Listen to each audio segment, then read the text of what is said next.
وَإِذَا أَخَذَ اللَّهُ مِيثَاقَ النَّبِيِّينَ لَمَا آتَيْتُكُم مِّن كِتَابٍ وَحِكْمَةٍ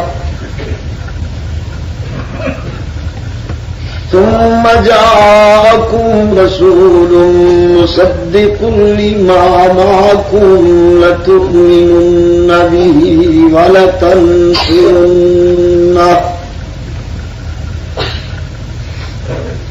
قال أقررتم وأخذتم على ذلكم إصري قالوا أقررنا قال فاشهدوا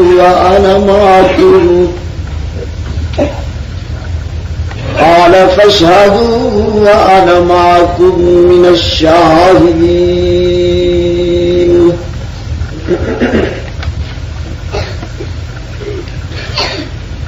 يا أيها الناس ضرب مثل فاستمعوا له إن الذين تدعون من دون الله لن يخلقوا ذبابا ولو اجتمعوا له وَإِن يَسْلُبُهُمُ الذُّبَابُ شَيْئًا لَّا يَسْتَنقِذُوهُ مِنْهُ ضَعْفَ الطَّالِبِ وَالْمَطْلُوبِ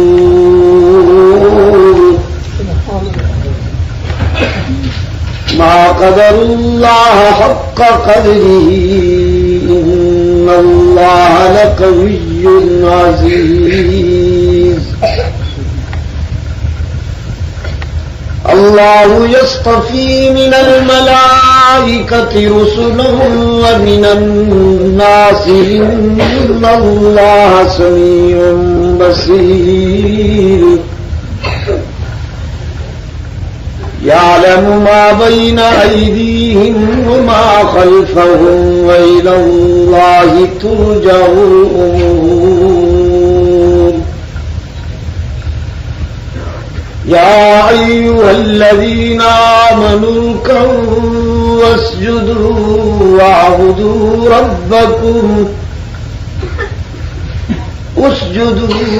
واعبدوا ربكم وافعلوا الخير لعلكم تفلحون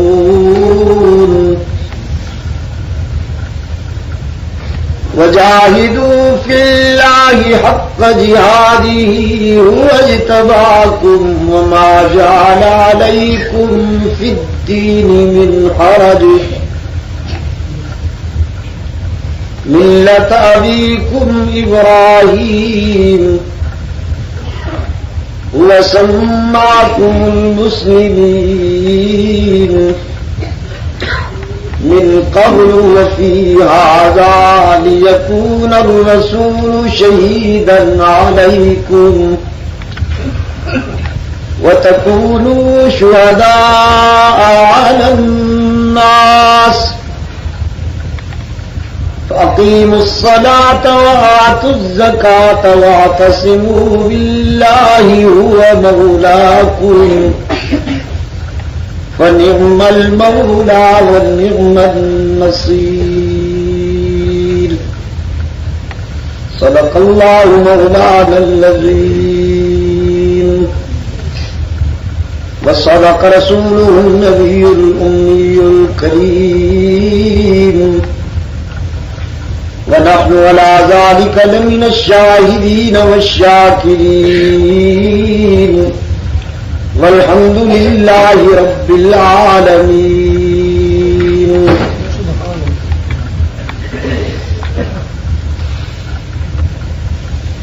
جناب صدر، محترم بزرگوں اور عزیز دوستوں،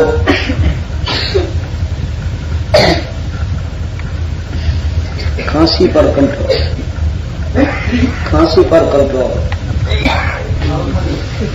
بندے میرا باہر نکل باہر میرے مقدر میں جنسی ایسی اٹھی ہے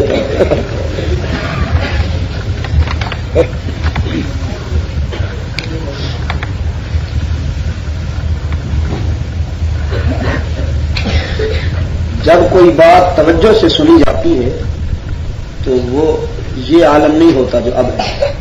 اس وقت تو سانس خشک ہو جاتا ہے. اب کچھ تو بچے بٹھا رکھے ہیں آپ نے، ان کو پتہ نہیں بیچاروں کا محفل کے آداب کیا ہوتے ہیں، اور کچھ جو ہے 60 سال سے اوپر فارغ ہیں، ان سے یہ توقع رکھنا ہی ابس ہے.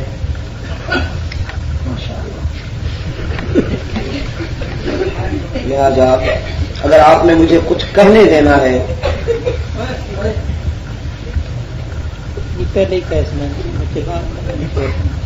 میں نہیں بولوں گا اس وقت جب تک آپ یہ طوفان بدتمیزی ختم نہیں کریں گے.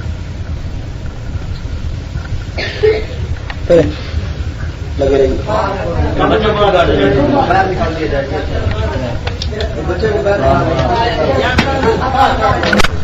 گاؤں میں حاضری کا اتفاق ہے.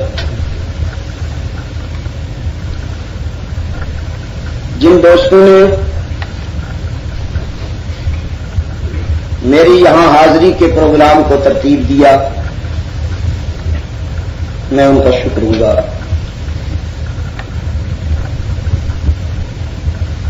طویل سفر اور بے آرامیوں کا مجھ پہ بھی اثر ہے. ایک انسان ہونے کی حیثیت سے میری آواز اعصاب متاثر ہیں، لیکن جب آ گیا ہوں فرض ادا کروں گا.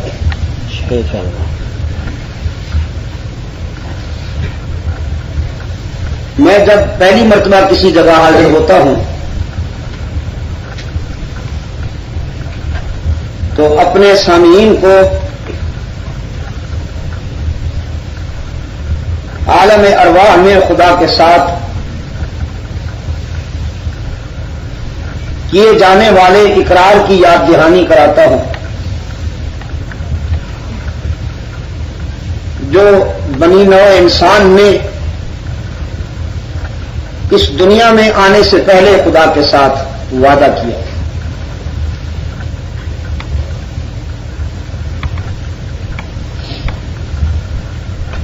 دو وعدے کیے گئے اللہ کے ساتھ. انسان عالم ارواح میں تھا، اس شکل میں نہیں تھا، اصلی شکل میں تھا، یعنی جب روح کی شکل میں تھا.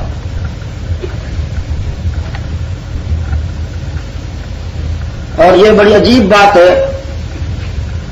کہ ہم انسان ہونے کے باوجود اصلی انسان سے واقف نہیں. ہم نے اس ڈھانچے کو انسان سمجھ لیا جو مکان ہے اس میں انسان رہتا ہے،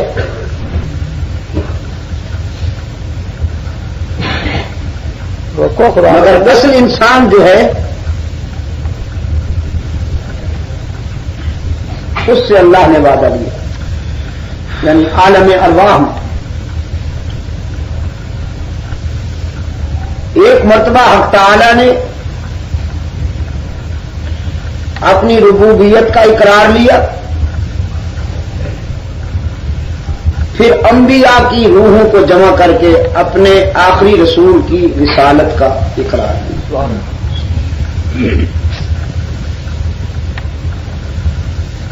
اب میں ان دونوں وعدوں کی روداد مختصر سے وقت میں عرض کروں گا اور بات ختم کر دوں گا.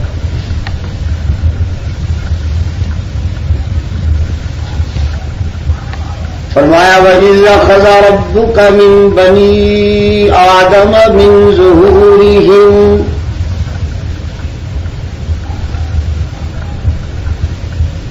اور جب وعدہ لیا تیرے پروردگار نے اولاد آدم سے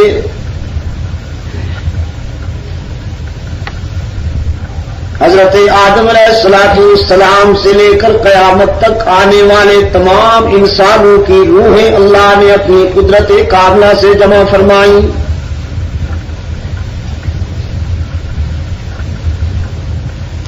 دنیا میں آ کر ہونے والے اہل اسلام کی روحیں بھی، کفار کی روحیں بھی، موحدین کی روحیں بھی، مشرکین کی روحیں بھی،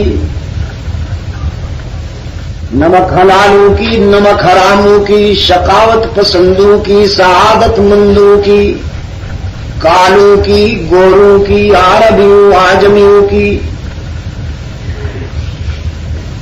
بلا امتیاز مذہب و ملت، فکر و نظر، قوم و وطن، تمام انسانی روحیں جمع ہوئی اور خالق کائنات نے انسانی ارواح کے اس عظیم اجتماع سے خطاب فرمایا، اے اولاد آدم، ایک خاص وقت تک کے لیے میں تمہیں دنیا میں بھیجنے والا ہوں، ساری کائنات میں تمہیں اشرف بناؤں گا، اپنی مخلوقات میں تمہیں سب سے اشرف بنا کے بھیجنے والا ہوں دنیا میں، اور تمہارے لیے نعمتوں کا دسترخوان بچھانے والا ہوں، دنیا میں جا کے تم میرے مہمان بنو گے، میں تمہارا میزبان ہوں گا۔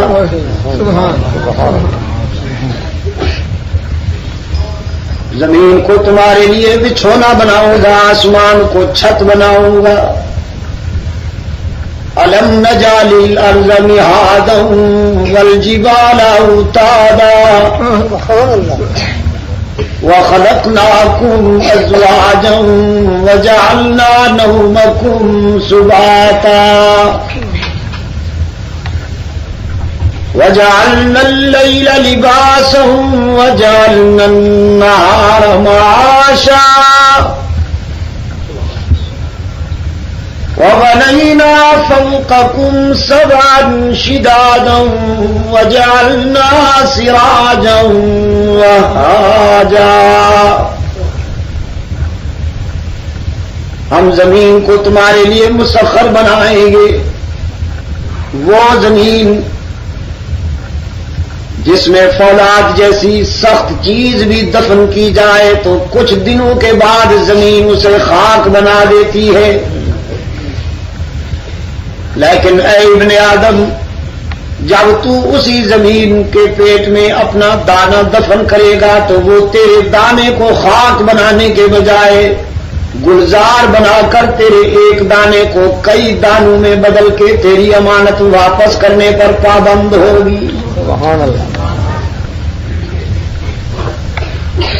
آسمان کے دامن میں قیامت تک فیوز نہ ہونے والے چراغ اور بلب روشن کروں گا، ستاروں کو تابانی دوں گا، تمہارے ذوق نظر کی تسکین کے لیے سورج کو درخشانی دوں گا، چاند کو لمعانیت عطا کروں گا، وہ حسین اور شیرین چاندنی نچھاور کرے گا تم پر،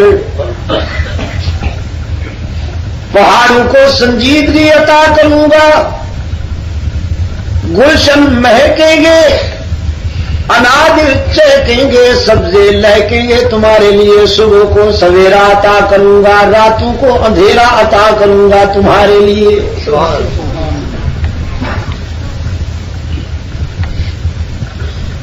قرآن پاک میں ارشاد ہوا وَلَكُمْ فِيهَا جَمَالٌ حِينَ تُرِيحُونَ وَحِينَ تَسْرَحُونَ وَتَحْمِلُ أَثْقَالَكُمْ إِلَى بَلَدٍ لَّمْ تَكُونُوا بَالِغِيهِ إِلَّا بِشِقِّ الْأَنفُسِ إِنَّ رَبَّكُمْ لَرَءُوفٌ رَحِيمٌ وَالْخَيْلَ وَالْبِغَالَ وَالْحَمِيرَ لِتَرْكَبُوهَا وَزِينَةً وَيَخْلُقُ مَا لَا تَعْلَمُونَ۔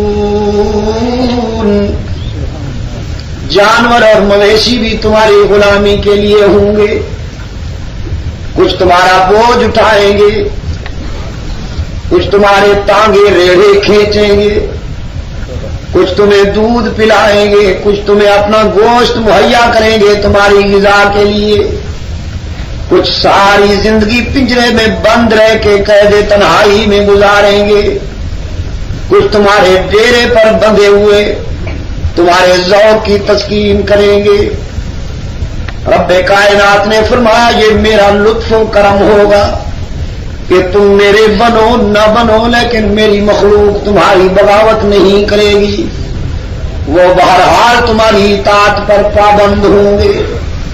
میں تو انہیں بے زبان پیدا کروں گا تاکہ تمہارے ظلم و زیادتی کے خلاف دنیا کی کسی عدالت میں استغاثہ دائر نہ کر سکے۔ ایک اور مقام پہ ارشاد ہوا وَإِنَّ لَكُمْ فِي الْأَنْعَامِ لَعِبْرَةً نُسْقِيكُم مِّمَّا فِي بُطُونِهِ مِن بَيْنِ فَرْثٍ وَدَمٍ لَبَنًا خَالِصًا سَائِغًا لِلشَّارِبِينَ۔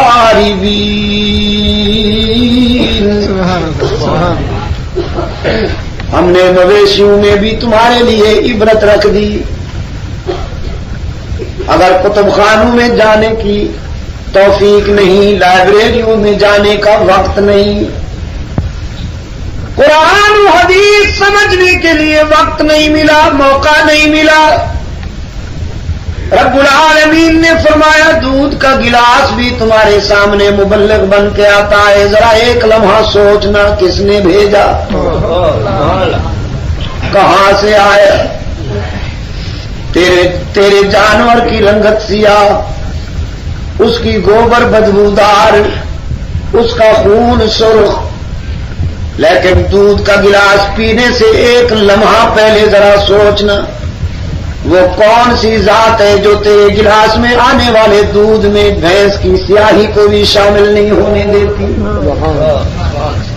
وہ کون قادر مطلق ہے جو تیرے گلاس میں آنے والے دودھ میں خون کی سرخی کو بھی شامل نہیں ہونے دیتا؟ وہ کون ہے جو تیرے گلاس میں آنے والے دودھ میں گوبر کی بدبو کو بھی شامل نہیں ہونے دیتا؟ پڑھانے کے لیے وہ بزرگوں کے نام پر بیچارے دودھ تقسیم کرتے تھے، اور فنکار مولویوں نے بھی انہیں ڈرا رکھا ہے 11ویں کا دودھ نہیں بانٹو گے تو تمہاری بھینس خشک ہو جائے گی۔ اور ہم نے کراچی سے پشاور بلکہ دنیا کے جس حصے تک ہم پہنچے ہیں، ہم نے لوگوں کے دل و دماغ پہ دستک دیتے ہوئے انہیں یقین دلایا کہ یہ اسی کا کرم ہے۔ اگر 11ویں کا دودھ نہ بھی دو گے تو بھینس خشک نہیں ہوگی، مولوی خشک ہو جائے گا، مولوی کا سائز کلوز ہو جائے گا، بھینس خشک نہیں ہوگی، یہ اسی کا کرم ہے۔ اگر 11ویں دین کا جزو ہوتا تو سب سے پہلے رسول اکرم صلی اللہ علیہ وسلم اس کا حکم فرماتے، پھر صحابہ دیتے، پھر سب سے بڑھ کر خود حضرت عبد القادر گیلانی محبوب سبحانی 11ویں تقسیم کرتے، مگر نہیں، نہ صحابہ نے تقسیم کی، نہ حضور نے 11ویں بانٹی، نہ ائمہ نے، نہ حضرت عبد القادر گیلانی نے، نہ امام اعظم ابو حنیفہ نے، نہ احمد ابن حنبل نے، نہ مالک نے، نہ شافعی نے، کسی نے نہیں۔ مگر اب فنکار مولوی نے اپنے وطن کے ضروریات پورے کرنے کے لیے کبھی تیجا، کبھی ساتاں، کبھی جمعراتاں، کبھی 40واں، کبھی 11ویں، یہ ارکان ہیں دین کے، ان کے بغیر دین مکمل نہیں ہوتا مولوی صاحب کا۔ تو اب اللہ ہی یا اللہ بھی؟ اللہ ہی۔ رب کائنات نے فرمایا دنیا میں تمہیں انسان کامل بنا کے بھیجوں گا، آنکھوں کو بینائی عطا کروں گا، زبان کو گویائی عطا کروں گا، دماغ کو قوت حافظہ و متفکرہ عطا کروں گا، ہاتھوں کو قوت لامسا پکڑنے کی قوت، پاؤں کو چلنے کی قوت عطا کروں گا، اور یہ نعمتیں دے کر بھی تمہارے عبرت اور شکر کے مناظر بھی تمہیں پیدا کر دوں گا، دکھا دوں گا۔ آنکھوں کی بینائی دے کر تمہارے معاشرے اور تمہاری سوسائٹی میں کچھ اندھے بھی پیدا کر دوں گا تاکہ انہیں دیکھ کر تمہیں میری اس نعمت کی قدر معلوم ہو سکے۔ تمہیں کانوں کی سماعت دے کر کچھ بہرے بھی پیدا کر دوں گا تاکہ انہیں دیکھ کر تمہیں میری اس نعمت پر شکر کی توفیق میسر آ سکے۔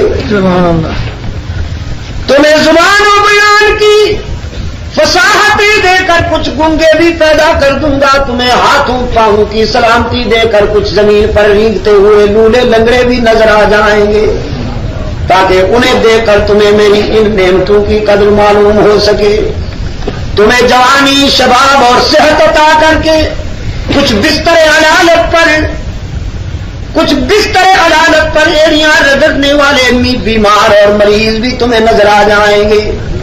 تمہیں اولاد دے کر کچھ لاولد بھی پیدا کر دوں گا، تمہیں اقبال اور بخت دے کر، تونگری دے کر کبھی کبھی تمہارے دروازے پہ کوئی منگتا اور سوالی بھی بھیج دوں گا تاکہ تمہارے غرور کا علاج ہو سکے۔ سرکار دو عالم صلی اللہ علیہ وسلم نے فرمایا، جس کو اللہ نے بینائی عطا کی ہے اس سے کہہ دو اپنے محسن کو نہ بھول جایا کر کے کہیں وہ اندھا نہ کر دے۔ اللہ نے جسے جوانی اور صحت عطا کی ہے اس سے کہہ دو اپنے محسن کا شکر ادا کیا کر کہیں وہ ہمیشہ کا بیمار بنا کے بستر کے سپرد نہ کر دے۔ رحمت عالم صلی اللہ علیہ وسلم نے فرمایا، جس کو اللہ نے اولاد عطا کی ہے اسے کہہ دو کہ اولاد کی جوانی پر تکبر نہ کیا کر کہیں وہ سب کے جوانی میں جنازے نہ اٹھا دے۔ رحمت عالم صلی اللہ علیہ وسلم نے فرمایا، اللہ نے جس کو تونگری اور دولت عطا کی ہو اس سے جا کے کہہ دو کمزوروں کو نہ ستایا کر، غریبوں کا دل نہ دکھایا کر کہیں وہ تونگر سے در در کا گداگر نہ بنا دے۔ مالک الملک تؤتی الملک من تشاء وتنزع الملک ممن تشاء وتعز من تشاء وتذل من تشاء بيدك الخير انك على كل شيء قدير۔ رب کائنات نے فرمایا، کائنات کا ذرہ ذرہ تیری غلامی کے لیے بناؤں گا، صبح کا سویرا تیرے لیے، راتوں کا اندھیرا تیرے لیے، درختوں کی لہک تیرے لیے، چاندنی کی چمک تیرے لیے، گلشن کی مہک تیرے لیے۔ قرآن پاک میں ایک مقام پہ ارشاد ہوا، اوحی ربک الی النحل ان اتخذی من الجبال بیوتا ومن الشجر ومما یعرشون۔ ہم نے ایک مکھی کو بات بتا دی کہ جاؤ پھولوں کا رس چوس چوس کر اپنے گھونسلے میں یا اپنے اس ٹھکانے میں لا کے جمع کرو، ایک عرصے کے بعد وہ ذخیرہ بن جائے گا تاکہ میرا بندہ آئے اور تیرے اس ذخیرے سے فائدہ حاصل کرے۔ ایک سال کے خزاں و بہار کی مرحلوں سے گزرنے کے بعد آم کا درخت پہلے اسے پھول لگتے ہیں، پھر وہ پھول پھل بنتے ہیں، پھر وہ پھل بچپن، لڑکپن اور جوانی کے مراحل سے گزرتے ہوئے آندھیوں میں، بارشوں میں آم کے سارے پھل گر جاتے ہیں، صرف ایک ہی باقی ہے، اس کے سال بھر کی کمائی ایک آم لگا ہوا ہے۔ آیا ہے ابن آدم، پکا ہوا آم درخت کے ساتھ لٹک رہا ہے۔ اب وہ درخت یہ نہیں کہتا کہ مجھ پہ رحم کر، میرے سال بھر کی کمائی ہے اسے ضائع نہ کر دے، بلکہ اس کا پتا پتا تقاضا کرتا ہے آ اور اسے توڑ کے کھا جا کے میں نے پورے سال یہ اسی لیے پالا ہے کہ میری نظام۔ رب کائنات نے فرمایا یہ ساری نعمتیں میں تیرے لیے بھیجوں گا اور یہ نعمتیں عطا کر کے بھی تجھے دنیا میں تنہا نہیں چھوڑ دوں گا، قدم قدم پہ میری رحمت تیری نگران اور پاسبان ہوگی۔ تو مجھے بھول جائے گا مگر میں تجھے نہیں بھولوں گا، تو میری بغاوت کرے گا لیکن میری شفقت میں کمی نہیں آئے گی، میری لطف و کرم اور میری رحمت کے بغیر تو زندگی کا ایک بھی لمحہ نہیں گزار سکے گا۔ دنیا کا کوئی تعلق، دنیا کا کوئی رشتہ تیرے اتنا قریب نہیں ہوگا جتنا میرا لطف و کرم تیرے قریب ہوگا۔ اب تعالیٰ نے اپنے محبوب سے فرمایا میرے پیغمبر جب آپ سے میرے بندے میرا پتہ پوچھیں کہ خدا سے ملنا ہے کہاں ملے گا، رب العالمین نے فرمایا انہیں بتا دیجئے کہ میں تو تمہارے قریب رہتا ہوں، انی قریب اذا سالک عبادی عنی، جب میرے بندے آپ سے میرا پتہ پوچھیں تو انہیں بتا دیجئے کہ میں تمہارے قریب رہتا ہوں۔ خدا بندہ کتنا قریب ہے تو، تجھ سے ملنے کے لیے کتنے مدت تک کے لیے سفر کی تیاری کریں۔ ہم دیکھتے ہیں دنیا میں وڈیروں کے ٹھکانے لوگوں سے دور ہوا کرتے ہیں، تو ساری کائنات کا بڑا ہے، پتہ نہیں تیرا ٹھکانہ کتنا دور ہوگا۔ رب العالمین نے فرمایا نحن اقرب الیہ من حبل الورید، میں تو تمہاری رگ حیات سے بھی زیادہ قریب ہوں، تمہارے وسط قلب میں رہتا ہوں، دل کی گہرائیوں میں رہتا ہوں، دل کے آئینے میں ہے تصویر یار، جب ذرا گردن جھکائی دیکھ لی، کبھی تنہائی میں مجھے یاد تو کر ادعونی استجب لکم، جب میں اتنا قریب ہوں تو مجھے پکارا کرو، میرے سامنے دامن پھیلایا کرو، مجھ سے آرزویں وابستہ کرو، مجھ سے میرے سوا تمہارا کوئی دستگیر نہیں، میرے سوا تمہارا کوئی کار ساز نہیں، میرے سوا جس در پہ جاؤ گے لوٹے جاؤ گے، دنیا میں جس آستانے پہ جاؤ گے لوٹے جاؤ گے، صرف یہی در ہے جب اس در پہ آؤ گے تو وہ رحمت کے خزانے لٹا دے گا، باقی جہاں جاؤ گے وہ کہیں گے کچھ لے کے آئے ہو کہ کچھ لے کے جاؤ، مگر یہ کہے گا خالی ہاتھ آؤ دامن بھر کے جاؤ، باقی جس کے پاس جاؤ گے وہ تمہاری جیب کی طرف دیکھا، جب اس در پہ آؤ گے تو وہ تمہارے دل کی طرف دیکھے گا۔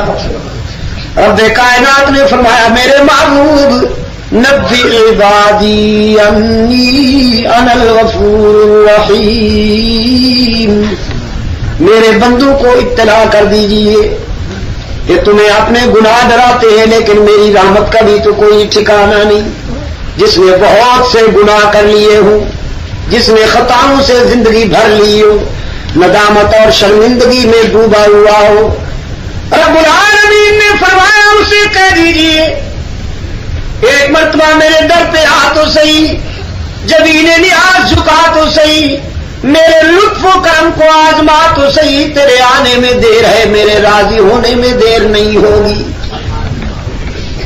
عزیز دوستو بیت اللہ پر پہلی نظر پڑتے ہی غلاف کعبہ پر لکھی ہوئی آیت نظر آئی مجھے، من یعمل سوءا او یظلم نفسہ ثم یستغفر اللہ یجد اللہ غفورا رحیما، جس نے بہت زیادتیاں کی ہوں اپنے نفس پر، جس نے بہت گناہ کر لیے ہوں لیکن پھر موت سے پہلے شرمندہ ہو کے میرے در پہ آ جائے تو مجھے اپنے ماں باپ سے بھی زیادہ رحیم و کریم پائے گا، مجھ سے بڑھ کے شفقت والا کوئی نہیں پائے گا۔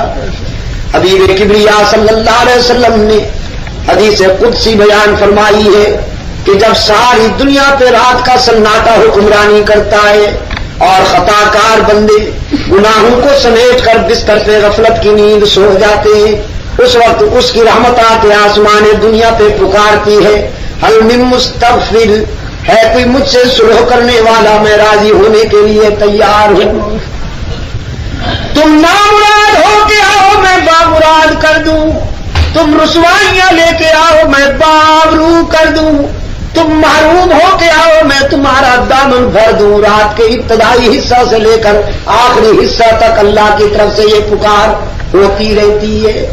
رب کائنات نے فرمایا دنیا میں بھی تمہیں تنہا نہیں چھوڑ دوں گا، قدم قدم پر زندگی کے ہر مرحلے پر میرا لطف و کرم تمہارے شامل حال ہوگا۔ تو اب تم بتاؤ اے اولاد آدم، اے انسانوں، الستو بربکم، دنیا میں جاؤ گے تو تمہاری جبین کس کے آگے جھکے گی؟ تم کس کو اپنا رب مانو گے؟ دنیا میں جا کے کہیں نمک حرام تو نہیں بن جاؤ گے؟ قرآن کریم اطلاع دیتا ہے تمام انسانوں نے بیک زبان اقرار کیا بلا خداوندہ ہم وعدہ کرتے ہیں دنیا میں جا کے تیرے سوا کسی کو رب نہیں مانیں گے. انسان جب دنیا میں آ رہا تھا تو یہی پوچھا گیا اس سے الست بربکم.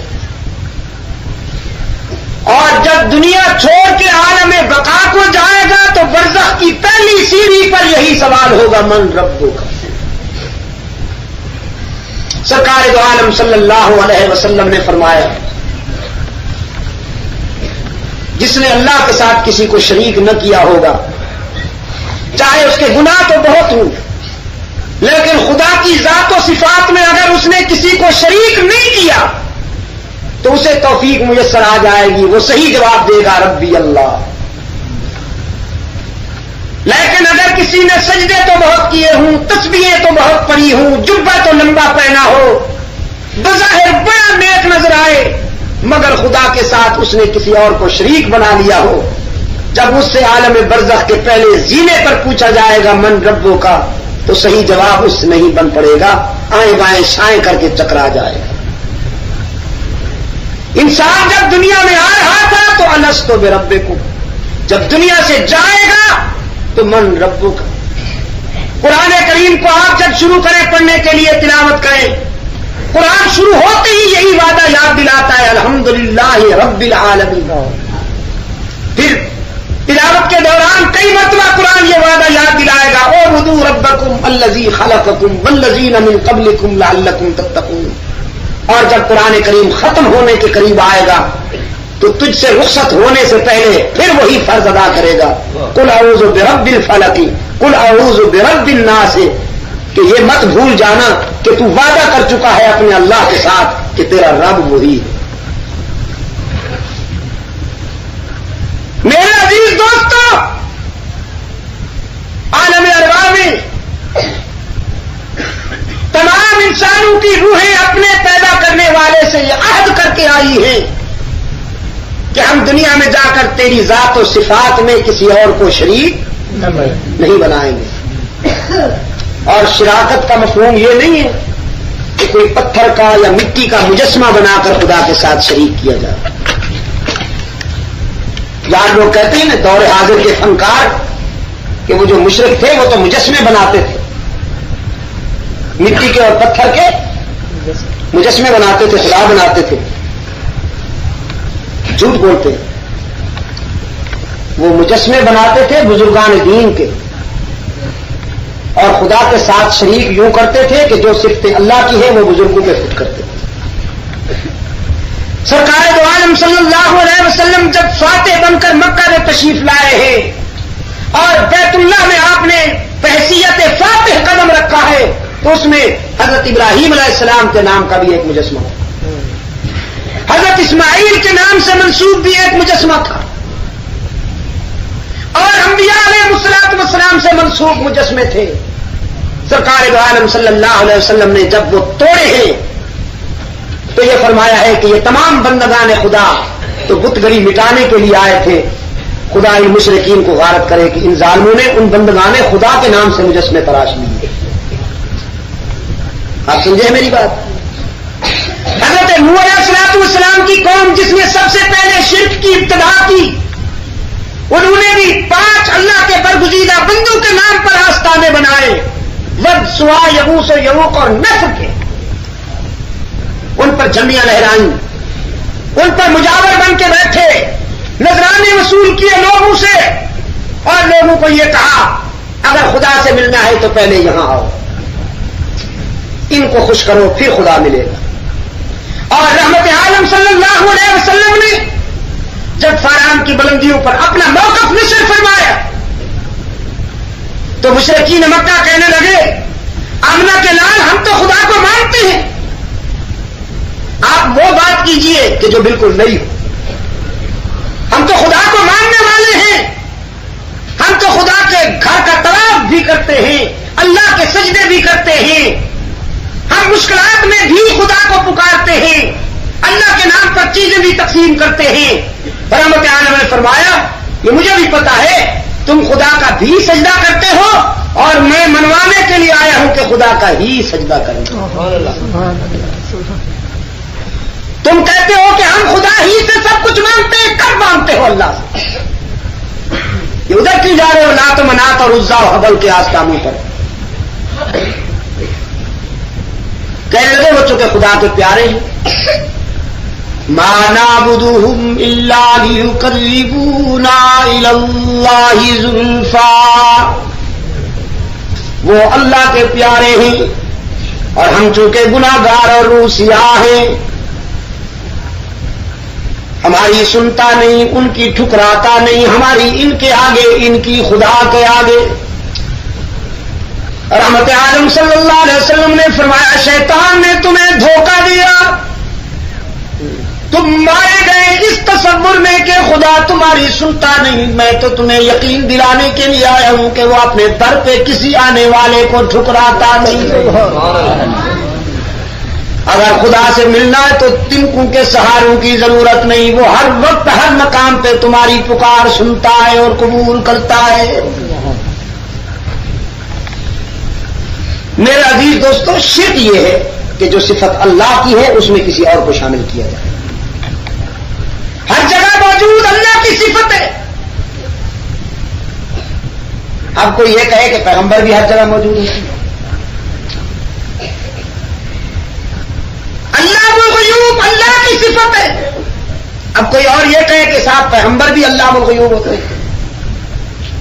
اس دن ایک جملہ میں نے کہا کراچی میں, حضور سے اتنی محبت کرو کہ اولاد والدین سے نہ کر سکتی ہو, والدین اولاد سے نہ کر سکتے ہو.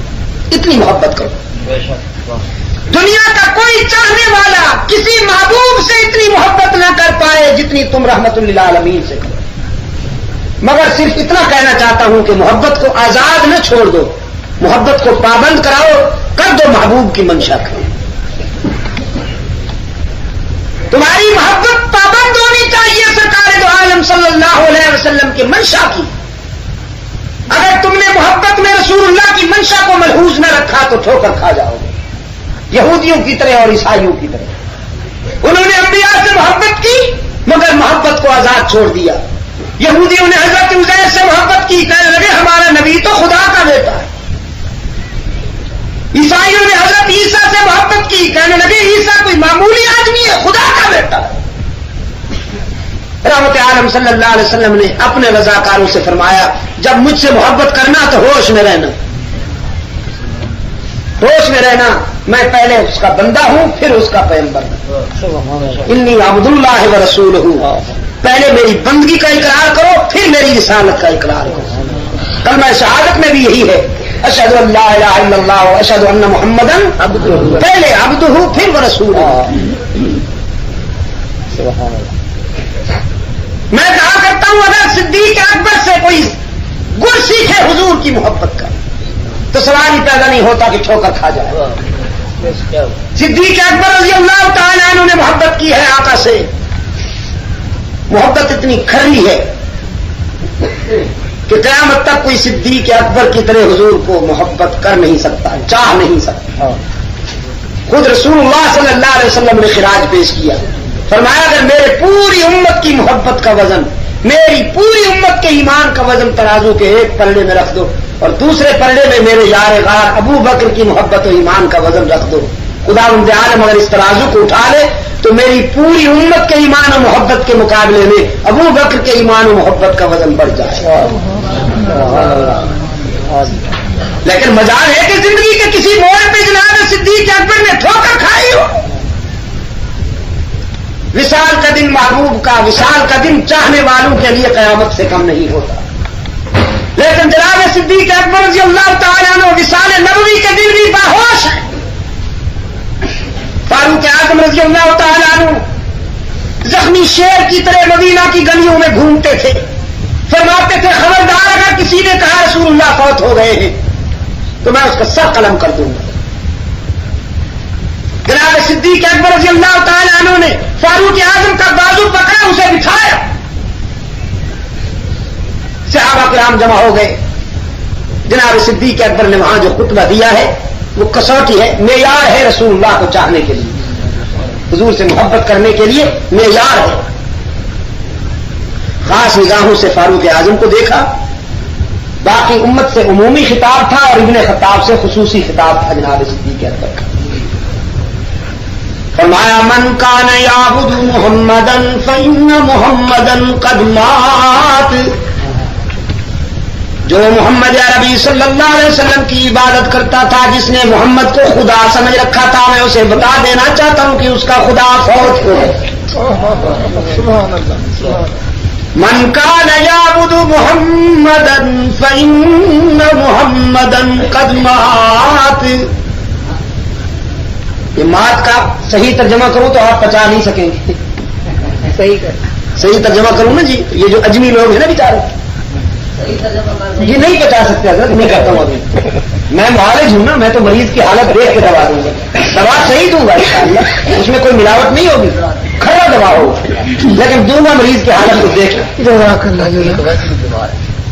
مریض کی حالت دیکھ کے دوا دینا چاہیے نا, انشاءاللہ ٹھیک ہو جائیں گے. وہ وقت بہت قریب آ رہا ہے انشاءاللہ.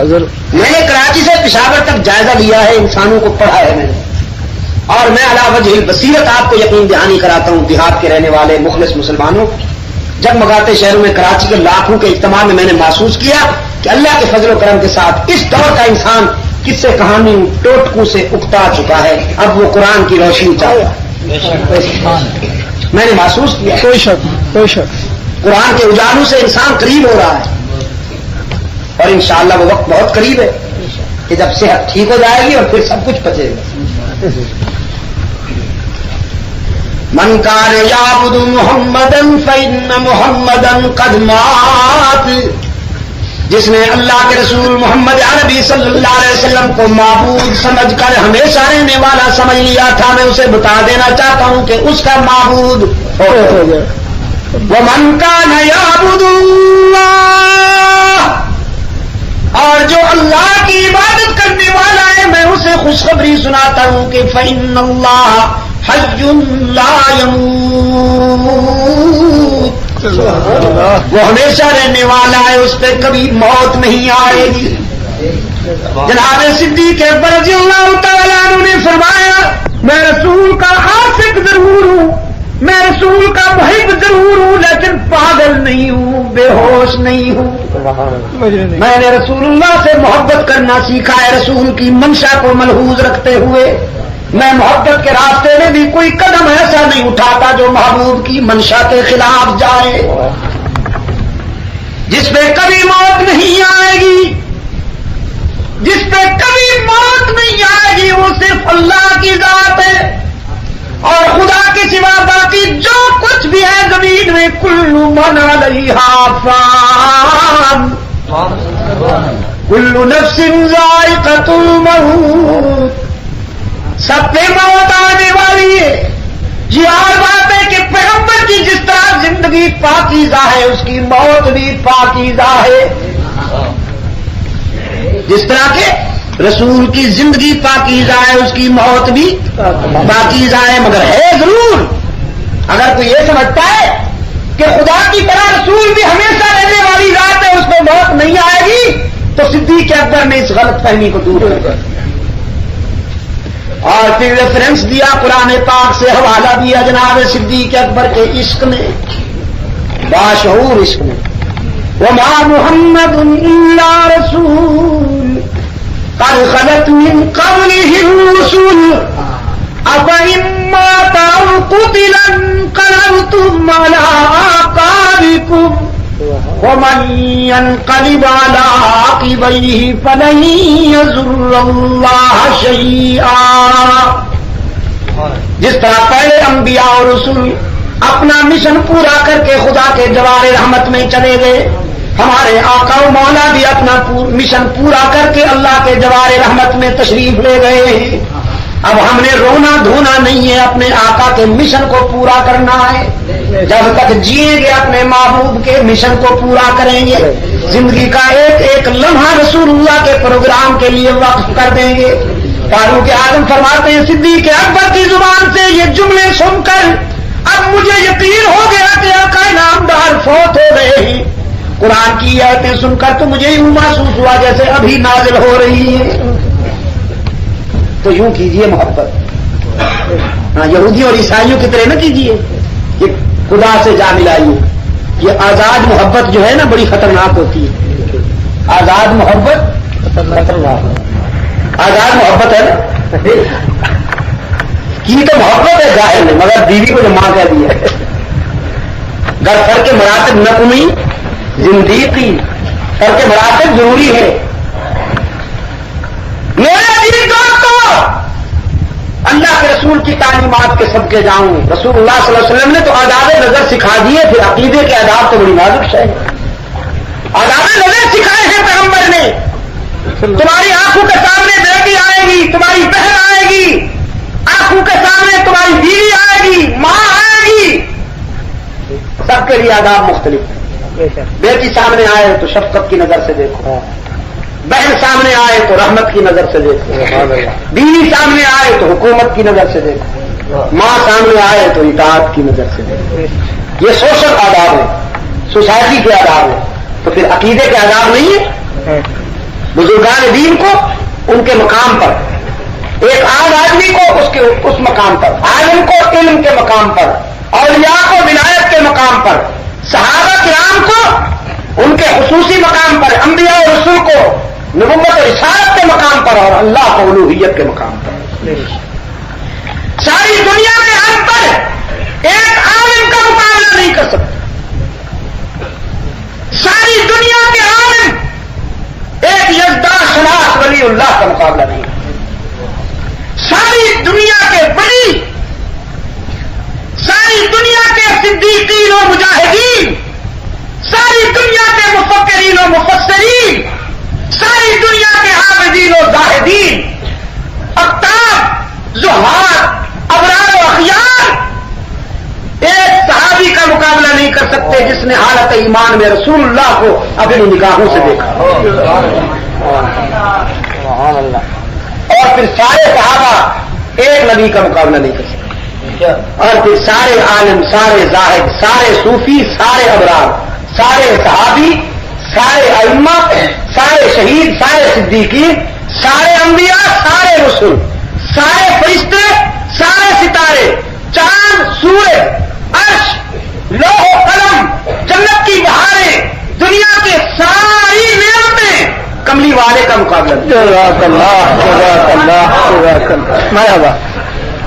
گر فر کے مراتب نہ کنی زندگی، مگر فر کے مراتب کرنا ضروری ہے. رسول اللہ صلی اللہ علیہ وسلم سے محبت کیجیے، صدیق اکبر کی طرح کیجیے، قوم کو لڑانے والے مولوی کی طرح نہ کیجیے. یہ جس نے اپنے پیٹ کے لیے کئی دھندے بنا لیے. کوئی یہاں مولوی کے نزدیک تو کوئی جنت میں جا نہیں سکتا جب تک مولوی کا پیٹ نہ بھر لے. کسی غریب آدمی کا باپ مر جائے جنت میں جا کے دکھائے تو صحیح. مولوی صاحب کہے گا واہ ایسے خشکے میں تھوڑی جائے گا، پہلے پیزے کی دیکھ پکاؤ پھر کوشش کریں گے، ورنہ وہ تو جہنم میں پڑا ہوا ہے. وہ بیچارہ غریب آدمی کہیں سے قرض لے، چوری کر کے لائے، جو کرے، لیکن دیکھ تو پکانی ہے. مولوی صاحب کے سامنے مال ڈالے گا اور مولوی صاحب فرماتے جی چٹی جو بکتی ہوئی. مولوی صاحب فرمانے میں نے جہنم سے تو نکال لیا ہے لیکن جنت کا دروازہ بند ہے، جمعرات کی دیکھ پکاؤ. وہ جمعرات کی دیکھ کی تیاری کرتا ہے مولوی صاحب کی خدمت میں، پھر جمعرات کا مال پیش کرتا ہے. مولوی صاحب فرماتے ہیں جنت کا دروازہ بھی کھل گیا ہے مگر تیرے باپ کا ایک پاؤں اندر ہے ایک پاؤں باہر ہے، تو آخری دھکا دینے کے لیے 40ویں کی تیاری کرتا ہے. وہ 40ویں کے لیے بیچارہ تیاری کرتا ہے، اتنے میں محلے میں یاد آ کے کوئی اور مر جاتا ہے تو اور کے اثر نو شروع ہو جاتے ہیں. یہ مولوی صاحب نے پاکستان کا دین بنا رکھا ہے. ان کو وہاں عرب میں جو دین نظر نہیں آتا نا، اس لیے کہ وہاں یہ صورتحال نہیں. وہاں نہ تیجا، نہ ساتا، نہ 40واں، نہ جمعرات کا، نہ 11ویں، نہ محفل اجتماع، نہ قوالی. میرے اللہ تیری شان ہے، تیری شان ہے. دنیا دین سمجھتی تھی بخاری سے، مسلم سے، شافعی سے، مالک سے، احمد بن حنبل سے، ابو حنیفہ سے، یا کم از کم شاہ ولی اللہ سے مجدد ثانی تھے. اور اب دنیا دین سمجھتی ہے 2 ٹکے کے پروفیشنل قوال سے. مولوی بھی اس دور میں واعظ بھی وہی زیادہ مقبول ہوتا ہے جو قوالی کے انداز میں 7 سروں میں بیان کرنا چاہتا ہے. اور ماشاءاللہ اب تو درود و سلام بھی آپ لوگوں نے وہ بنا لیا جس میں سر بہت لگ سکے. اذان بھی وہ بنا لی جس میں چاہے اس میں کچھ ملاوٹ ہی کرنی پڑی بیچاروں کی. اور جب سے سنا ہے وہ انقلابیت چلی گئی, وہ روح چلی گئی. اللہ آپ کو جلدی سے لے جائے مدینہ طیبہ. وہاں مسجد نبوی کے میناروں سے جو اذان بلند ہوتی ہے ذرا اسے سنیے. آپ یقین کیجئے رات کے 1 بجے بھی آدمی اگر سوئے 1.5 گھنٹے کے بعد جب مسجد نبوی کے مینار سے اذان بلند ہوتی ہے تو جھنجھوڑ کے اٹھا دیتے. تہجد کے لیے پہلے اذان تہجد کے لیے بلند ہوتی ہے, پھر نماز صبح کے لیے ہوتی ہے. تہجد کے اذان جھنجھوڑ کے بستر سے اٹھا دیتے اور پھر لشکروں کے لشکر قافلوں کے قافلے لپکتے ہیں مسجد نبوی کی طرف. اور یہاں مولوی صاحب جب صبح 7 سوروں میں ملاوٹ والی اذان چھیڑتا ہے, جس بے قرار کو ساری رات نیند نہ آئی ہو وہ ملا کی اذان سن کے گہری نیند سن. اس لیے تو اقبال مرحوم نے کہا کہ الفاظ معانی میں تفاوت نہیں, لیکن ملا کی اذان اور مجاہد کی اذان اور. پرواز ہے دونوں کی اسی ایک فضا میں, کرگس کا جہاں اور ہے شاہی کا جہاں اور. تو میرے عزیز دوستوں, محبت پابند ہونی چاہیے منشا رسول کے. اور منشا رسول یہ ہے کہ اللہ کی ذات و صفات میں کسی کو شریک نظر آؤ. یہ تم وعدہ کر کے آئے ہو حشر میں. خدا کے ساتھ ہم سب وعدہ کر کے آئے ہیں کہ ہماری زمین کی نیاز مندیوں کے لیے حقیقی مسجود اللہ ہی پہ زور دیجیے, ذرا دل کی گہرائیوں سے نکالیے آواز. ہماری زمین کی نیاز مندیوں کے لیے حقیقی مسجود ہی پہ زور دے تاکہ بیماروں کو شفا کاملہ نصیب. بزرگوں کی بزرگی برحق, ان کی کرامت برحق, اولیاء کی ولایت برحق, مگر سجدے کے لائق.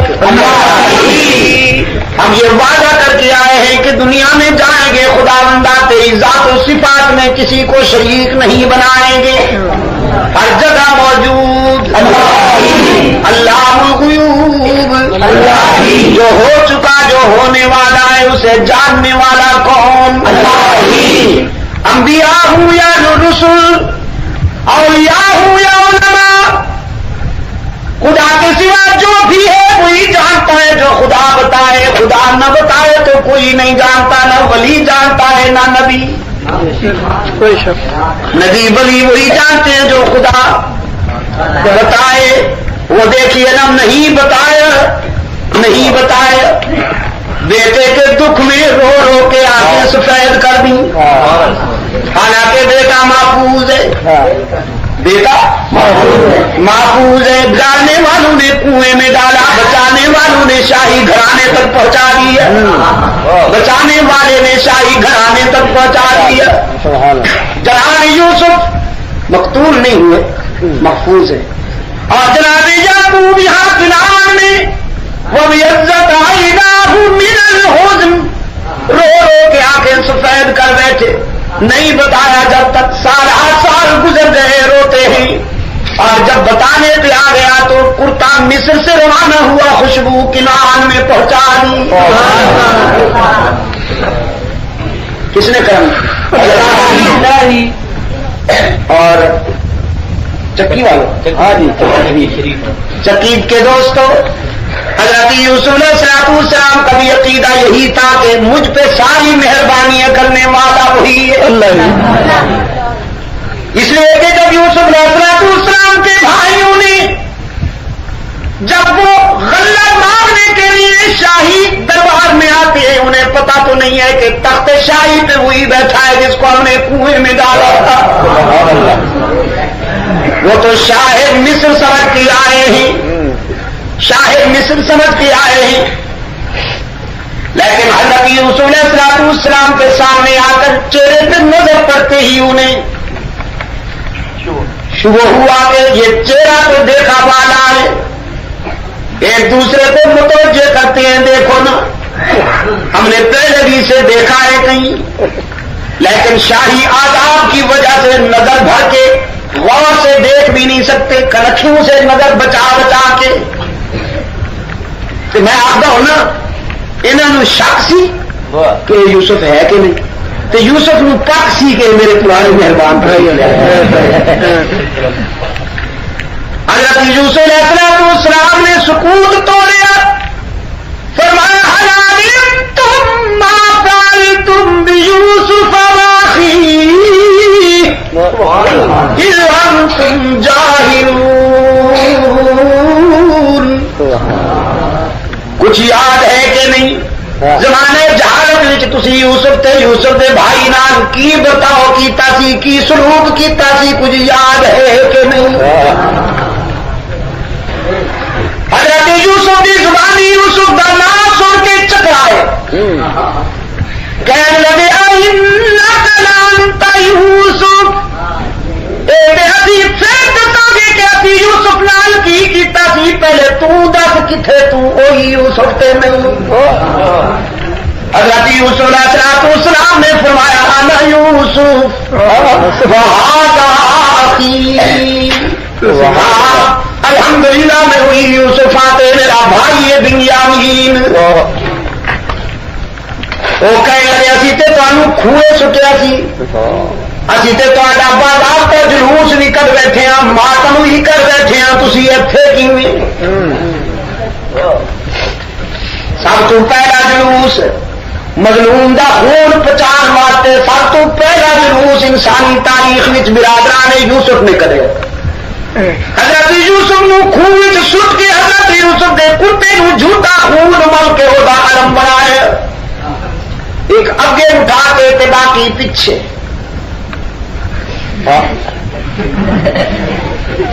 کاروائی کر دے حضرت یعقوب علیہ السلام کو لائے. قرآن کہندا ہے وجعلوا اباهم عشاء يبكون. سبحان اللہ. حضرت یعقوب کو روندے پٹدے آئے تے آئے کس وقت؟ عشاء يبكون. پہلی شام غریباں، پہلی شام غریباں حضرت یوسف کے بھائیوں نے منائی. جناب یوسف نو کھوہ چ پا کے حضرت یعقوب علیہ السلام کو لا کے کہنے لگے دیکھنا سی کتا لے کے آئے ہیں، وجعلوا علی قمیصہ بدم کذب، جھوٹا خون مل کے کتا پیش کیتا جناب یعقوب کو. حضرت یعقوب علیہ السلام نے کتا دیکھ کے فرمایا بل سولت لکم انفسکم امرا. سبحان اللہ. وہ کہو جہاں بھیڑیا سی میرے پتر نو کھا گیا تے کتے تے ایک بھی دنگ نہیں لگے، کتا تے کسے پاسوں نہیں پھٹیا. کوئی پڑھا لکھیا بھیڑیا سی، کوالیفائڈ سی، آکسفورڈ کا بار کلاس سی، PhD سی. شاید پہلے کتا اتاریا ہو جاؤ نے میرے پتر کا، پھر میرے پتر نو کھا کے کتے نو خون ملیا فنکار.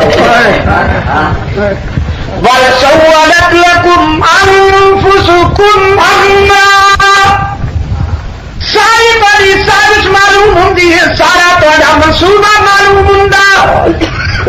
میں اپنے پتر کے متعلق یہ ہولناک خبر سننے کے باوجود تہاڈے رومن پٹن وچ شامل نہیں ہوواں گا، تہاڈے ماتم وچ شامل نہیں ہوواں گا. فصبر جمیل، میں صبر کراں گا اس واسطے کہ ظالم ماتم کرتے ہوندے نے تے مظلوم ہمیشہ ماتم ظالماں دی نشانی ہے، صبر مظلوماں دی علامت ہے.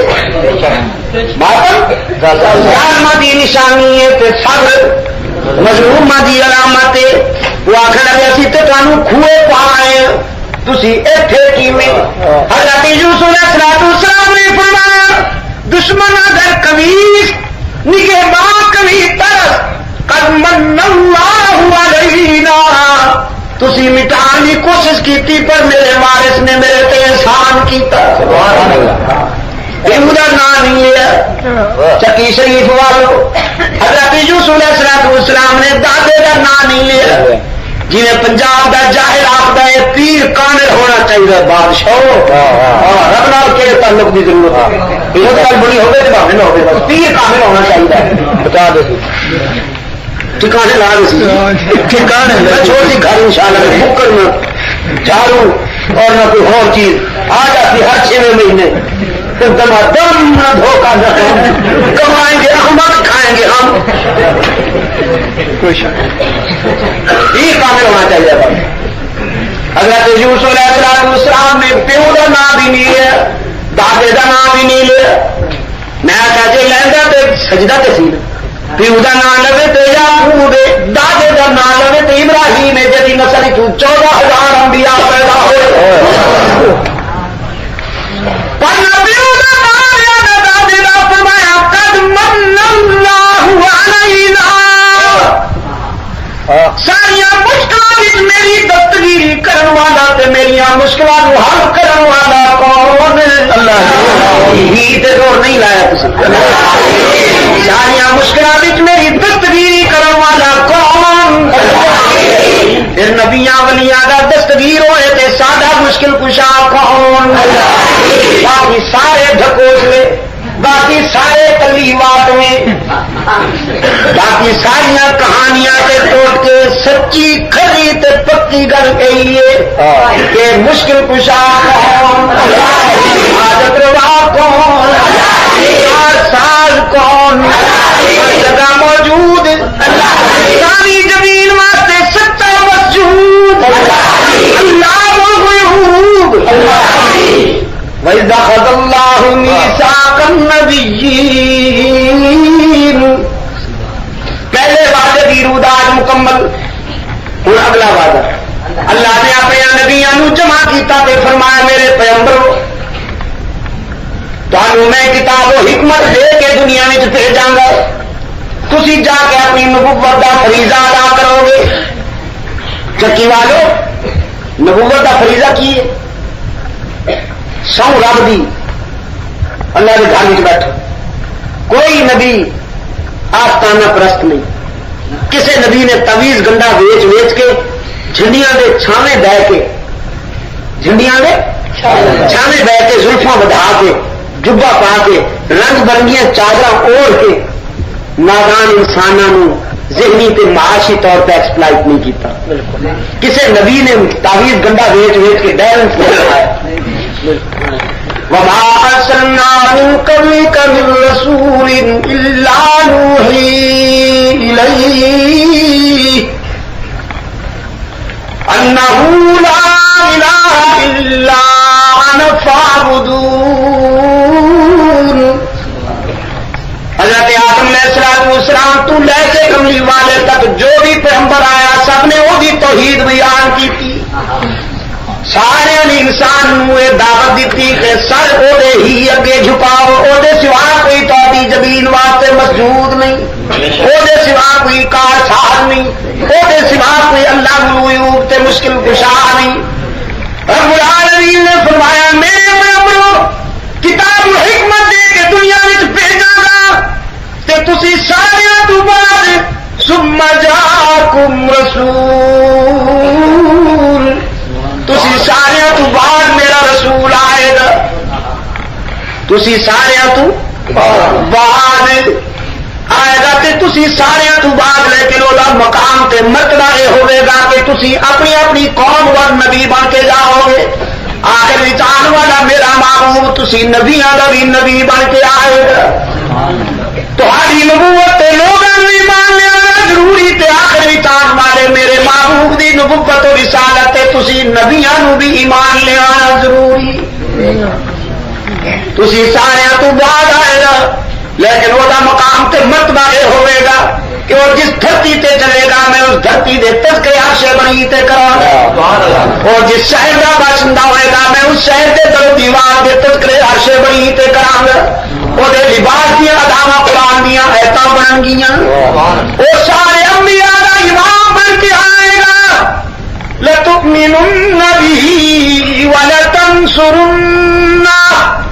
آج وعدہ کرو کہ میرے محبوب دی رسالت ایمان بھی لے آؤ گے تعاون بھی کرو گے. سارے انبیاء نے وعدہ کیا اقررنا الہ العالمین ہم وعدہ کرتے تیرے محبوب کی نبوت پر ایمان کا بھی تعاون کا بھی. حق تعالی نے فرمایا فشہدوا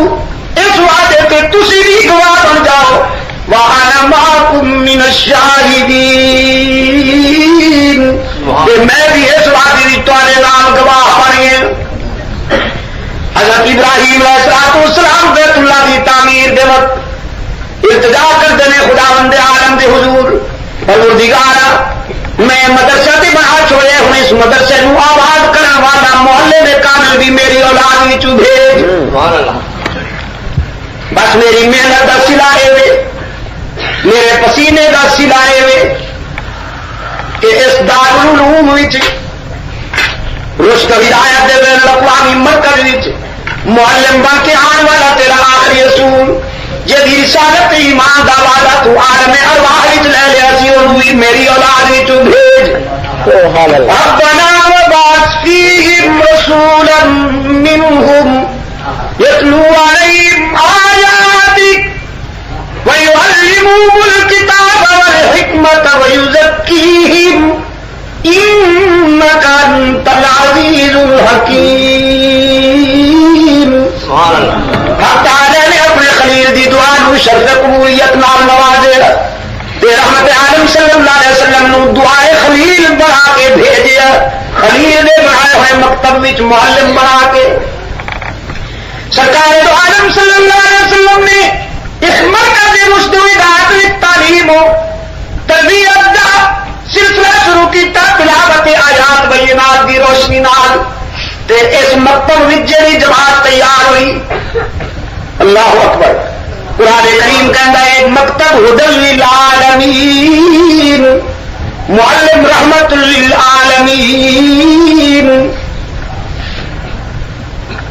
مکتب بیت اللہ معلم رسول اللہ نصاب تعلیم کتاب اللہ اور جڑی جماعت تیار ہوئی قرآن کریم نے انہوں لقب عطا کیتا اولئک حزب اللہ.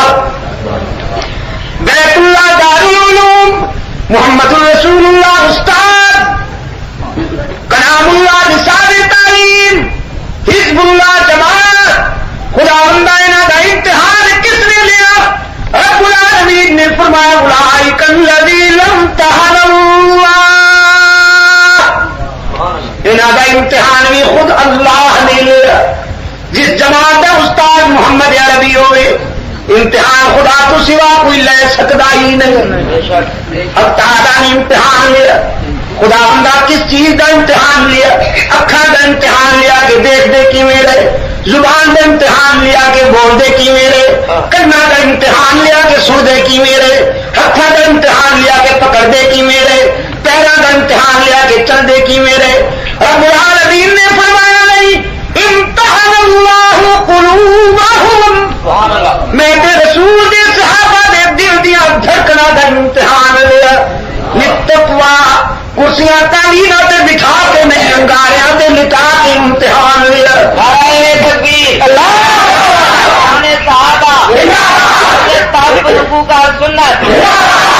وطن چھڑا کے امتحان لیا, بچے ذبح کرا کے امتحان لیا. غلام کا نتیجہ رب العالمین نے فرمایا اولئک هم الراشدون. میں عرش بری تو اعلان کردا کہ میرے محبوب دی جماعت کامیاب ہے. ایک اور مقام پہ فرمایا اولئک هم المفلحون. تیسرے مقام پہ فرمایا اولئک هم الفائزون. چوتھے مقام پہ فرمایا اولئک حزب اللہ. پانچویں مقام پہ فرمایا اولئک هم المؤمنون حقا.